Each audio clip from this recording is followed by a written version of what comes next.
Hello everyone, good morning. Today now I am going to explain you remaining part of the chapter 11. We have already learned about the circulatory system. In circulatory system, blood vessel and heart already we have learned. Now I am going to explain you heartbeat. The wall of the heart, यहाँ पे heart के अंदर 4 chambers होते हैं जो हम पढ़ चुके हैं, जो मसल्स के बने होते हैं. इन मसल्स में क्या होता है, कंटिन्यूस में कॉन्ट्रैक्ट और रिलैक्सेशन रिथमिकली होता रहता है. This rhythmic contractions followed by its relaxations constitute a heart beat. तो यहाँ पे कॉन्स्ट्रक्शंस और रिलैक्सेशंस की वजह से यहाँ एक हार्ट बीट बनती है. एक कॉन्स्ट्रक्ट और एक रिलैक्स होता है कंटिन्यू रिथमिकली, तो एक हार्ट बीट बनती है. इसको हम एक हार्ट बीट बोलते हैं. Remember that the heart beat को continues every moment of our life. हमारे हर मोमेंट में कंटिन्यूस हार्ट बीट चलती रहती है. तो हम अपने, जैसे कि आपका चेस्ट है, आप इसको फील कर सकते हैं. आपके चेस्ट पे अपना हाथ रख के आप हार्ट बीट को फील कर सकते हैं. यहाँ पे जैसे कि अपन डॉक्टर के पास जाते हैं तो वो एक इंस्ट्रूमेंट यूज़ करता है जिसको बोलते हैं स्टेटोस्कोप. स्टेटोस्कोप चेस्ट पे रख के वो अपनी हार्ट बीट को सुनता है. तो ये स्टेटोस्कोप यहाँ नीचे पिक्चर में फिगर में देख सकते हो, यहाँ बना हुआ है स्टेटोस्कोप का फिगर. ये एक चेस्ट पीस है जिसपे एक डायाफ्राम लगा होता है और यहाँ एक ट्यूब है. ट्यूब के बाद यहाँ पे 2 ईयर पीसेस है. ये इसका पूरा कंस्ट्रक्शन है. यहाँ ये 2 ईयर पीस है जो डॉक्टर अपने कान पे लगाता है, और ये डायाफ्राम से बना हुआ ये चेस्ट पीस है जो चेस्ट पे लगा के वो कंटिन्यू क्या करता है, हमारा साउंड सुनता है. जो हार्ट बीट का साउंड उसको मिलता रहता है, कान में लगाता है तो कंटिन्यूस, तो हमारे हार्ट की पोजीशन को वो समझ पाता है ये सुन करके कि हमारे हार्ट की क्या पोजीशन है, हमारा हार्ट किस तरह से काम कर रहा है. तो यहाँ पे एक मॉडल से आप समझ सकते हैं, एक मॉडल खुद बना सकते हैं स्टेटोस्कोप का. यहाँ पे जैसे कि ये पिक्चर में दिखाया गया है, एक फनल लिया गया है. 6 से 7 सेंटीमीटर का एक फनल लिया गया है. उसके ऊपर 50 सेंटीमीटर की एक ट्यूब यहाँ पीछे फनल के नीचे फिक्स कर दी गई है. नीचे के एंड पॉइंट से यहाँ पे इसको फिक्स कर दिया गया है. फिर ये ओपन एंड रखा है, और यहाँ पे जो ऊपर का फनल का जो ऊपरी हिस्सा है, खुला हिस्सा, चौड़ा हिस्सा, इस पे ब्रॉड हिस्से पे एक डायाफ्राम, जैसे कि रबर ट्यूब है. रबर का मतलब आप जैसे कि रबर सीट बलून ले सकते हैं. बलून को काट के ऐसे लेके ऐसे एक रबर बैंड से अच्छे से टाइटली इसको फिक्स कर दिया है. फिर आप इसको यूज़ कैसे करेंगे, यहाँ पे आप देख सकते हैं पिक्चर में. यहाँ पे हार्ट पे इस तरह से इस पोजीशन में आप वो इसको रखेंगे, जो चौड़ा हिस्सा था इसका फनल का, और ये ट्यूब है जो ओपनिंग एंड था वो आपके ईयर में लगाएंगे. ईयर में लगा के आप क्या करेंगे, इसको सुनेंगे. रिथमिक जो अपनी रिलैक्सेशन कॉन्स्ट्रैक्ट ये होता रहता है जिसका हार्ट बीट का, तो उसका साउंड सुनाई देगा, थम्बलिंग साउंड आपको. तो धम धम ऐसे थम्बलिंग साउंड आपको सुनाई देगा. तो ये क्या हुआ, एक बार कॉन्ट्रैक्ट और रिलैक्स को हम बोलते हैं हार्ट बीट. तो आप अपनी हार्ट बीट सुन सकते हो. कम से कम इसको 3-4 मिनट तक ऐसा करेंगे. हर एक मिनट की हार्ट बीट आप यहाँ पे नोट करेंगे अपनी. तो आप देखेंगे 3-4 मिनट में हर एक में हार्ट बीट आपकी लगभग, अगर रेस्टिंग पोजीशन में तो सेम आएगी. और इसी तरह से ये क्या करती है, जो ब्लड रिलैक्सेशन जो घूमता रहता है मसल्स में, यही आर्टरीज में इस तरह से जाता है, तो वो हमारी पल्स रेट कहलाती है. तो एक heart beat is equal to एक पल्स रेट होती है पर मिनट में जो होता है. 1 मिनट में जितनी हार्ट बीट होती है उतनी ही लगभग 1 मिनट में पल्स रेट होती है. तो दोनों हमारी सेम हो जाती है. फिर यहाँ जैसे रेस्टिंग पोजीशन में इस तरह से आप अपने 4-5 फ्रेंड्स का ले सकते हैं और सुन सकते हैं. ये एक्सपेरिमेंट उन पे करके आप अपनी उनकी हार्ट बीट सुन सकते हैं. फिर इस तरह से कुछ रनिंग पोजीशंस में भी 4-5 मिनट की हार्ट बीट लेनी है और उसको भी यहाँ पे नोट करना है. इस तरह से आप ऑब्जर्व करेंगी कि जो रेस्टिंग पोजीशन में थी वो हार्ट बीट अपनी थोड़ी कम थी, जबकि रनिंग पोजीशन में थोड़ा हार्ट बीट बढ़ जाता है. Number of heart beat running position में हमारी ज़्यादा होती है और रेस्टिंग पोजीशन में नॉर्मल होती है. तो इस तरह से जैसा कि हार्ट बीट पहले बोला कि 72 से 80 तक हो सकती है. अब यहाँ पे आपने अपना अपना रिकॉर्ड किया, जैसे कि रेस्टिंग पोजीशन में, रनिंग पोजीशन में 4-5 फ्रेंड्स का. फिर इनके बीच में रिलेशन देखो तो आपको हार्ट बीट और pulse rate. Each heart beat generate 1 pulse in arteries and the pulse rate per minute indicated the rate of the heart beat. तो यहाँ पे हार्ट बीट पर मिनट जो पल्स रेट है वही हमारी rate of the heart beat होगी, जैसा कि मैंने आगे समझाया. तो ये continue rhythmic beating of various chambers of the heart maintain circulation of the blood. इस तरह से रिथमिकली जो बीटिंग होती है उस तरह से हमारा सर्कुलेशन ब्लड का मेंटेन रहता है. And transport of the substance of the different part of the body. और इस तरह से जो सारे सब्सटेंस है वो सारे डिफरेंट पार्ट में मतलब ट्रांसपोर्ट किए जाते हैं. तो इस तरह से हमारा जो बहुत सारे सब्सटेंस होते हैं जो अलग अलग पार्ट में पहुंच जाते हैं ब्लड के थ्रू. अब यहाँ पे कुछ ऐसे भी होते हैं एनिमल्स जिनमें ब्लड सर्कुलेशन सिस्टम होता ही नहीं है.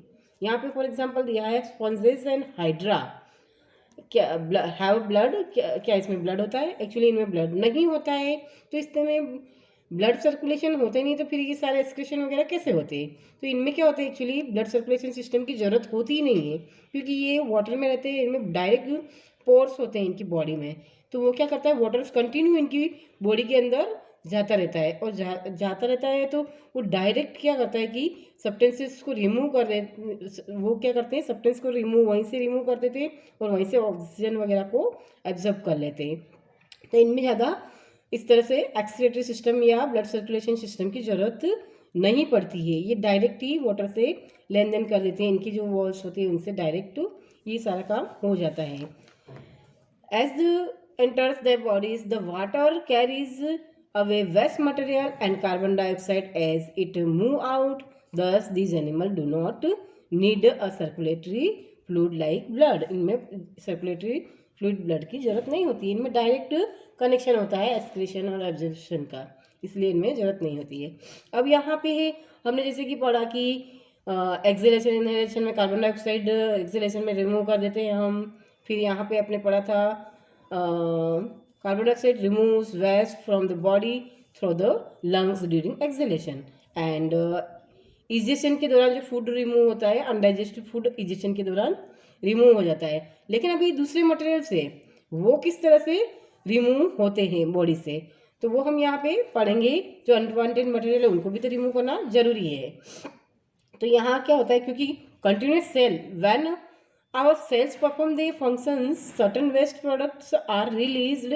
These are toxic and hence need to be remove from the body. The process of removal of waste product in the cell of the living organism is called excretion. तो यहाँ पे क्या होता है, continue sales function करती रहती है तो वहाँ पे बहुत सारे वेस्टेज प्रोडक्ट बनते हैं जो टॉक्सिक होते हैं. अगर कंटिन्यू बॉडी में पड़े रह जाए तो वो क्या वहाँ पे जहर फैला सकते हैं, टॉक्सिक होते हैं. तो इनको रिमूव करना बहुत ज़रूरी होता है. तो एक प्रोसेस होता है रिमूवल का इन वेस्ट प्रोडक्ट को सेल से लिविंग ऑर्गेनिज्म में, तो इसको बोलते हैं एक्सक्रीशन. और जो पार्ट इन्वॉल्व होते हैं हमारी बॉडी के एक्सक्रीशन में उन सबको हम बोलते हैं एक्सक्रीटरी. वो सब मिलके बनता है हमारा एक्सक्रीटरी सिस्टम्स. तो यहाँ पे हम पढ़ेंगे एक्सक्रीटरी सिस्टम इन ह्यूमन में एक्सक्रीटरी सिस्टम आपने देखोगे कि the waste which is present in the blood has to remove from the body. How can this be done, कैसे होता है? यहाँ पे एक mechanisms to filter the blood is required. एक मैकेनिज्म की रिक्वायरमेंट है जिससे कि ब्लड फिल्टर हो सके. तो यहाँ पे क्या होता है, किडनी के अंदर this done by the blood capillaries in the kidney. Kidney के अंदर ब्लड कैपिलरीज होती है, बहुत सारी गुच्छे में होती हैं. ऐसे जो एक गोमन कप होता है उसमें बहुत सारी ब्लड कैपिलरीज होती है. When the blood reaches the two kidneys, जब ब्लड दोनों किडनीज में जाता है तो it contents both useful and harmful substances. इसके अंदर हार्मफुल और यूजफुल दोनों सब्सटेंस होते हैं.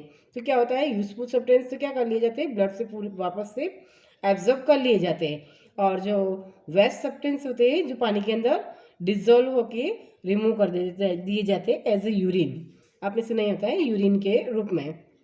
तो from the kidney the urine goes into urinary bladder. अब मैं आपको समझाती हूँ कि सर्कुलेटरी सिस्टम में किस तरह से कहाँ से यूरिन कहाँ से रिमूव होता है, किस तरह से ये पाथ में जाता है. ये आप पिक्चर देखिए समझ सकते हैं कि हमारा सर्कुलेटरी सिस्टम किस तरह से हमारा एक्सक्रीटरी सिस्टम किस तरह से वर्क करता है. तो यहाँ पे यूरिन को किडनी में छोड़ दिया जाता है ब्लड कैपिलरीज के थ्रू. तो यहाँ पे यूरिन, यहाँ यूरेटर जो दो ट्यूबलाइट स्ट्रक्चर आप देख सकते हैं इस पिक्चर में, एक इधर एक इधर, दोनों ट्यूबलाइट स्ट्रक्चर दोनों किडनी से निकल रहे हैं. तो यूरेटर से होता हुआ ये यूरिन ब्लैडर में जाता है, वहाँ पे ये स्टोर रहता है हमारी बॉडी के अंदर. कुछ टाइम के लिए ये स्टोर रहता है, बाद में हम इसको रिमूव कर देते हैं। तो रिमूव करने के लिए आगे प्रोसेस होता है। तो यहाँ एक यूरिनरी ओपनिंग होती है जो जुड़ी होती है यूरेथ्रा से। यूरेथ्रा एक ट्यूब लाइक स्ट्रक्चर है यहाँ पे, जो मस्कुलर ट्यूब है ये यूरेथ्रा से होता हुआ यहाँ यूरिनरी ओपनिंग के थ्रू इसको रिमूव कर दिया जाता है। तो इस तरह से किडनी यूरेटर और ब्लैडर, यूरेथ्रा और यूरिनरी ओपनिंग, ये सारे मिलके हमारा पूरा बना है एक्सक्रीटरी सिस्टम। तो इसको हम एक्सक्रीटरी सिस्टम बोलते हैं। ये एक्सक्रीटरी सिस्टम के हमारे पार्ट्स है, किडनी, यूरेटर, ब्लैडर, यूरेथ्रा और एक्सक्रीटरी ओपनिंग, ये हमारे एक्सक्रीटरी सिस्टम के पार्ट हैं। अब क्या होता है, डेली आप एडल्ट जो होते हैं नॉर्मली, उनमें डेली 1 से 1.5 लीटर से थोड़ा ऊपर मान सकते हैं, 1 से 1.8 लीटर तक यूरिन 24 घंटे के अंदर बनता है। तो इसके अंदर 95% तो वाटर ही होता है और 2.5% यूरिया और 2.5% अदर प्रोडक्ट्स मिक्स होते हैं। तो इनको रिमूव किया जाता है हमारी बॉडी के द्वारा यहाँ पे यूरिनरी ओपनिंग के थ्रू, जो नेसेसरी है, बहुत ज़रूरी है। अभी आपने देखा होगा कि हमारी बॉडी में इसके अलावा भी और भी एक्सक्रीशन प्रोडक्ट होते हैं, जैसे कि पसीना आता है, आप देखते हैं। We have all experience that we sweat on hot summer day, the sweat contain water and salt. Sweat में क्या होता है, वाटर और सॉल्ट होता है। तो भुजो has seen that some time in summer white patches, आपने देखा होगा कि आपकी शर्ट पे समर के सीजन में आपकी शर्ट के नीचे ज़्यादा वर्क करके आते, कहीं से आते, तो आपकी शर्ट की जो अंडर आर्म्स है उसके नीचे देखोगे कि वाइट वाइट पेचेज जम जाते हैं। ऐसा क्यों होता है, क्योंकि ये होते हैं सॉल्ट रिमूव होता है हमारी बॉडी से। This mark are left by the salt present in sweat में जो सॉल्ट है उसकी वजह से ये होता है। The sweat serves any other function, sweat क्या और भी फंक्शंस करता है, yes. We know that the water kept in, अगर अर्थन पॉट में जैसे कि हम मटला होता है उसमें पानी रखते हैं, तो आप देखते हो कि उनमें कुछ छिद्र होते हैं, तो वो छिद्र होकर पानी कंटिन्यू इवोपरेट होता रहता है और हमारा वाटर ठंडा रहता है। पानी के जो पानी आता है पॉट के अंदर होता है वो पॉट्स की वजह से, इवोपरेशन की वजह से पॉट्स में कूलिंग रहती है। तो इसी तरह से हमारी बॉडी से कंटिन्यू स्वेट बाहर निकलता रहता है। तो स्वेट बाहर निकलता है, ये हमारी बॉडी को कूलिंग का काम करता है। तो पसीना हमारी बॉडी से बाहर निकलना भी जरूरी है, ताकि ये हमारी बॉडी को कूलनेस भी देता है और कुछ वेस्टेज भी रिमूव करता है। तो इस तरह से एक्सक्रीशन हमने पढ़ा हमारी बॉडी में कि अदर वेस्टेज का कैसे एक्सक्रीशन होता है। ऑल ऑफ अस पढ़ा कि कार्बन डाइऑक्साइड लंग्स के थ्रू, और जो फूड है, फूड मटेरियल से वो इजिशन के द्वारा डाइजेस्टिव सिस्टम के थ्रू, और इस तरह से जो स्वीट पसीना निकलता है तो उससे भी हमारे सॉल्ट वगैरह या कुछ प्रोडक्ट रिमूव होते हैं। और किडनी के थ्रू यूरिया, जो ब्लड के अंदर सारे प्रोडक्ट होते हैं वो यूरिया के थ्रू हम बाहर निकाल देते हैं। तो इस तरह से हमारा एक्सक्रीटरी सिस्टम सारा काम करता है। अब हमारा नेक्स्ट पॉइंट है transport of substances in plant, जो मैं अपने नेक्स्ट लेक्चर में समझाऊंगी। आज के लिए इतना ही, गुड बाय।